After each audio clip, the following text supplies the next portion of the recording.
Hello everyone. In this lesson we will look at pre-training and fine-tuning of models. So first let's understand what is pre-training.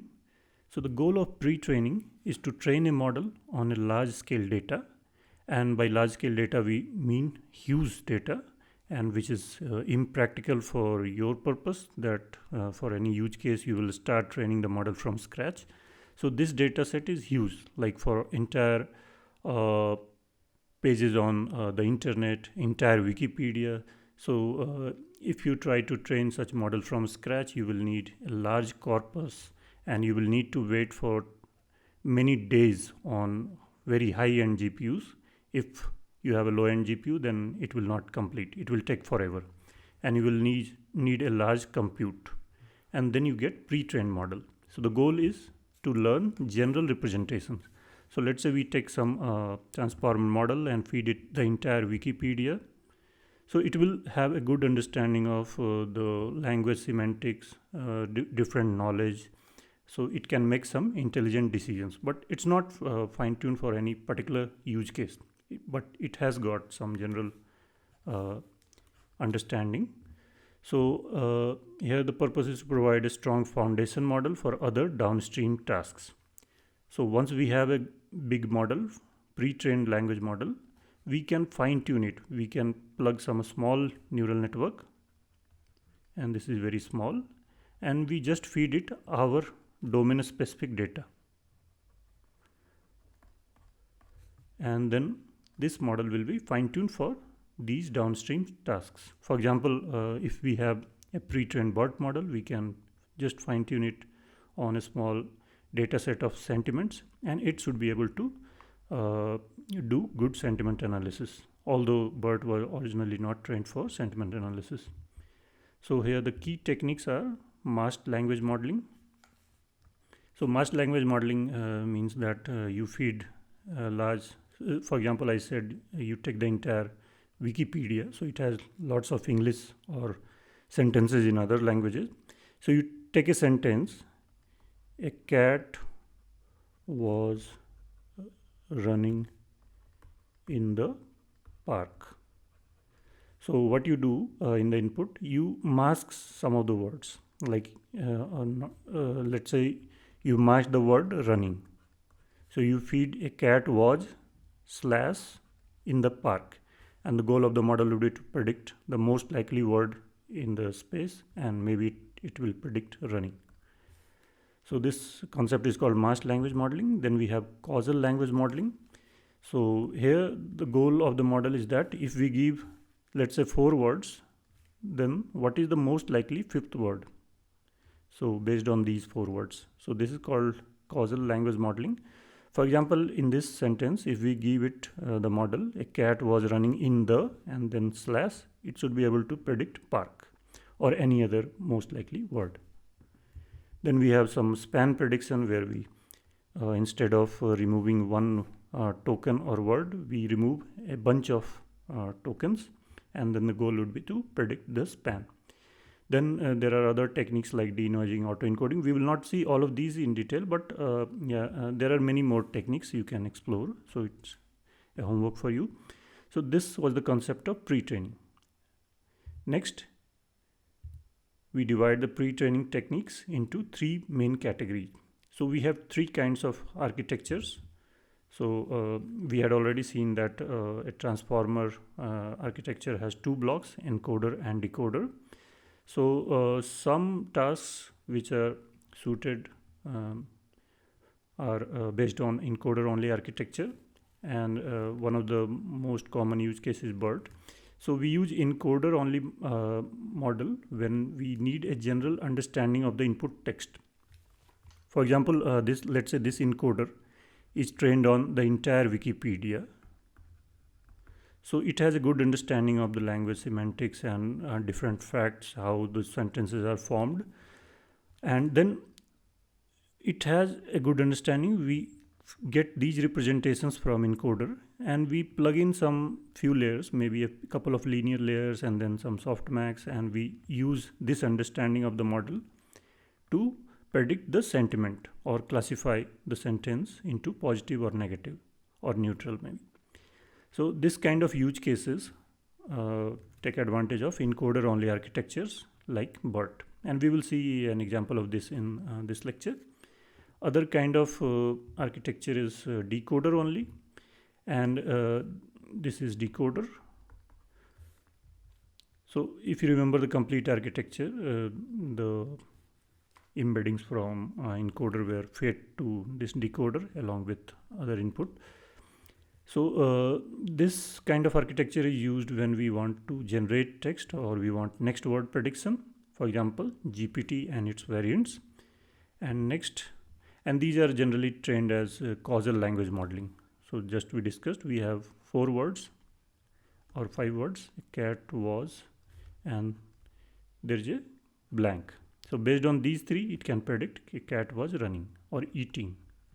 So this kind of approach is causal language modeling. So this text generation fits into this kind of pre-training strategy. And finally, we have encoder decoder architecture, and this kind of architecture is suitable, or this kind of pre-training is suitable for language to language, sequence to sequence kind of tasks like translation. So here we are feeding one sentence, and based on that we are getting another sentence. Similarly, summarization, we feed a bunch of sentences and we get a summarized text. Now let's see fine tuning. So fine tuning is adapting a pre-trained model to a specific task using some labeled data. So the advantage is that it requires less data. For example, with a few, let's say 10,000 or 20,000 sentiments and their class levels, you can fine tune a BERT model to predict sentiment with a high accuracy. But the original BERT, that was pre-trained model, was trained on a huge data set, but you are training it, fine tuning it on small data set. So this reduces data requirements, speeds up training, and improves task specific performance. Because let's say instead of 20k, you have somehow got 100k data set, but you train from scratch, still you will not be able to get that kind of accuracy and performance as a huge pre-trained model, and then you fine tune it for your use case, because that huge model will have much better understanding of the language, its constructs, which words are positive, which words denote negative sentiments. So it already has that kind of understanding. You are just guiding it with a small data set for the task.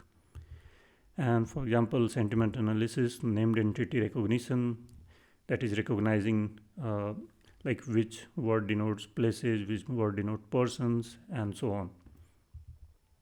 So to summarize, in the pre-training, you take a large corpus and large compute, and it can take many days to train to get a pre-trained language model.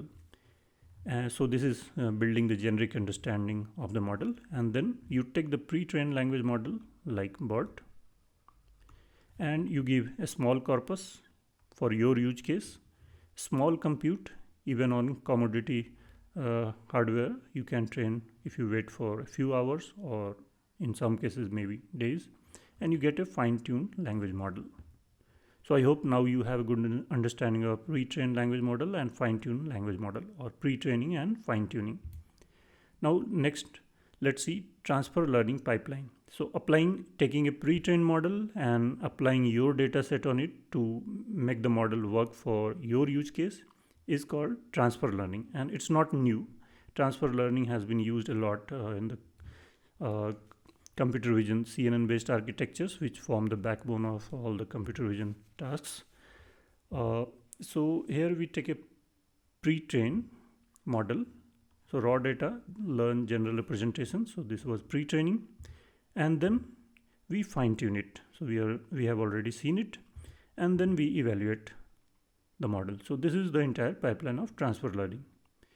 Now let's talk about multimodal AI. So in the recent years, the models are not limited to one domain. For example, transformers, although got popularized for natural language kind of tasks, but now these are extensively used in vision use cases as well.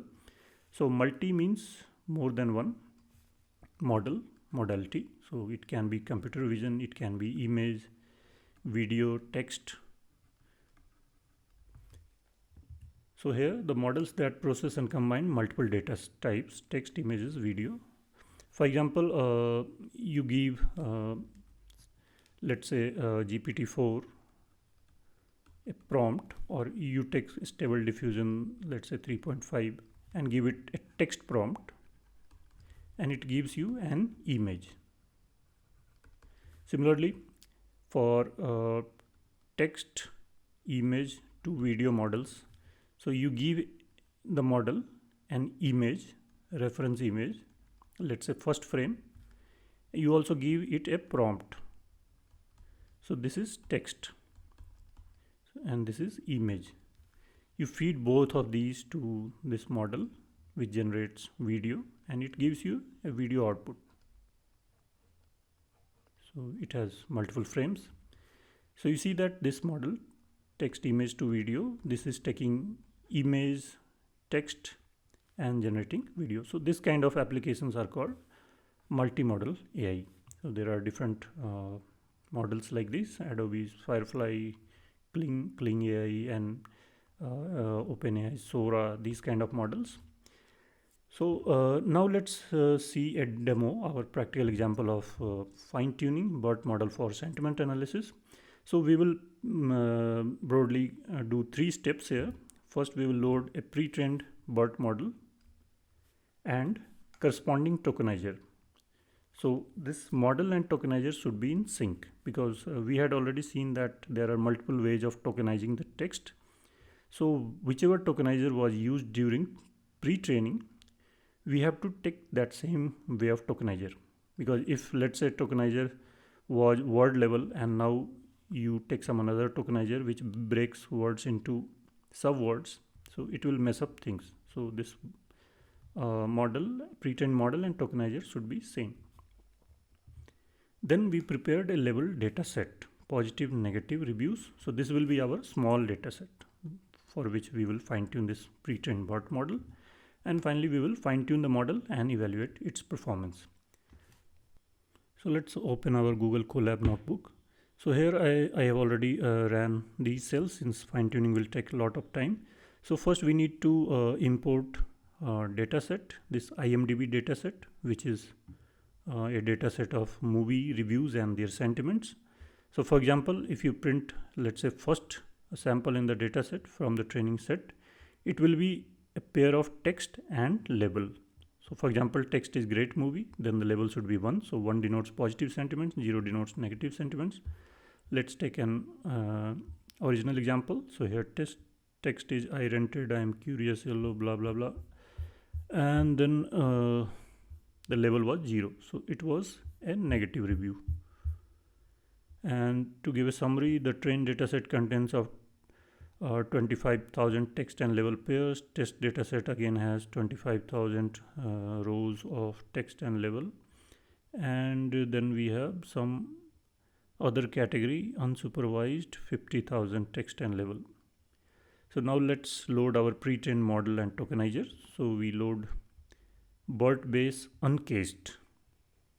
So there are cased and uncased versions, and we have again the tokenizer. Tokenizer is same as model name. So for model and tokenizer we use the same model name. And then we tokenize the text. So we take the text and pad it to maximum length to 512. So we will do some, you can think of this tokenize function as doing some pre-processing on all the text samples, and we prepare a trained dataset. So although we have 25,000 dataset samples in training and test, we will just pick 1,000 for our reference. The process will be same for 25,000, although it will take much longer time. So we take 25,000 randomly shuffled dataset, and we have given it a seed value so that it's reproducible in multiple runs. If you don't give seed, it will again work fine, but the results can vary between the runs. So we take 1,000 samples from train and test, and then we prepare training arguments. So these arguments define how the training process will proceed.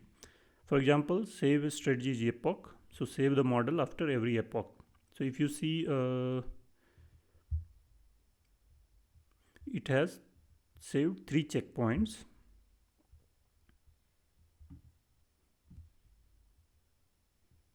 So these model.save tensors, this is the checkpoint, the model.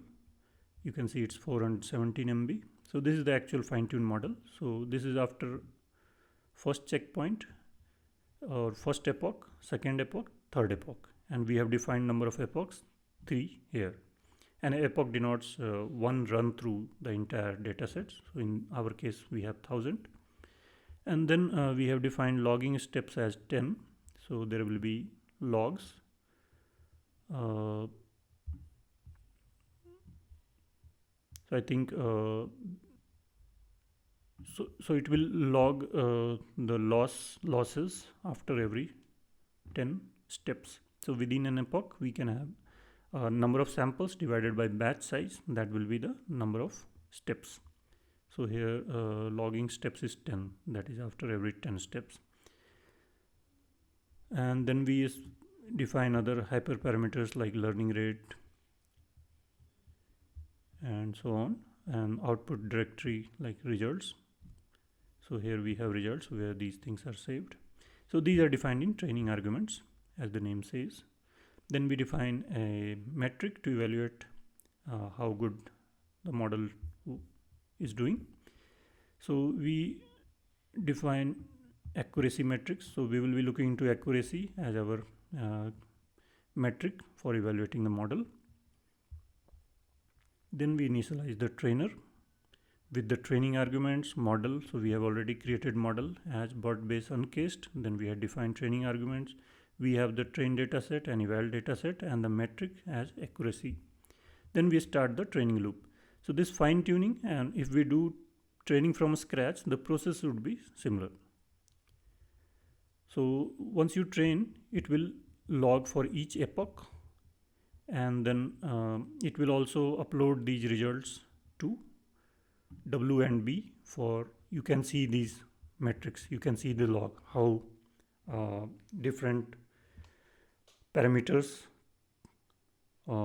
change over the training and evaluation period. So we will see this, how these are changing on the W and B dashboard.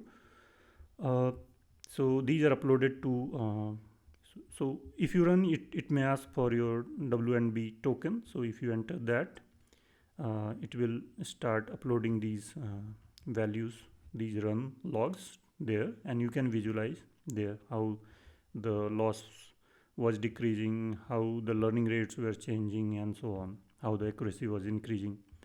And once we have this training done for 3 epochs, so in the first epoch we achieved accuracy of 0.85, then after second 89%, then 90%. So accuracy was increasing and training loss was decreasing, and so was validation loss. And then we evaluate the results. So on the eval dataset, and we got an eval accuracy of 0.9. Then we also save the fine-tuned model to this fine-tuned model. So although this third thing should be same as the last checkpoint that we saved, but we save it in a final fine-tuned directory, and then let's test this model. So we fed it a text, this movie was fantastic, and then we print the result. So it gives a score of 0.99. So this is highly positive. So the model is almost sure that it's positive review, and clearly you can see that is the case. Now let's see this logging in W and B site. So here we have different, you can see eval, train. So let's see what happens in training. So this is training loss. So you can see it's going up and down, but overall it's decreasing. Maybe with few more epochs it would have went further down. Then learning rate, we started from 2 multiplied by e to the power minus 5, and you can see it's that value, and we are decreasing that and then some gradient normalization, then training global steps, and then training per epoch. Similarly, in eval, you can see eval steps per second, some other parameters, eval accuracy. Clearly, this was going up, so you can see it went till 0.9. Similarly, eval loss, it had increased in this from second to third. Maybe in further runs it would have come down. So you can see all of those things, but it gives you a snapshot of the training and evaluation process. So it's a good way to visualize. So that's all for this lesson. See you in the next lesson.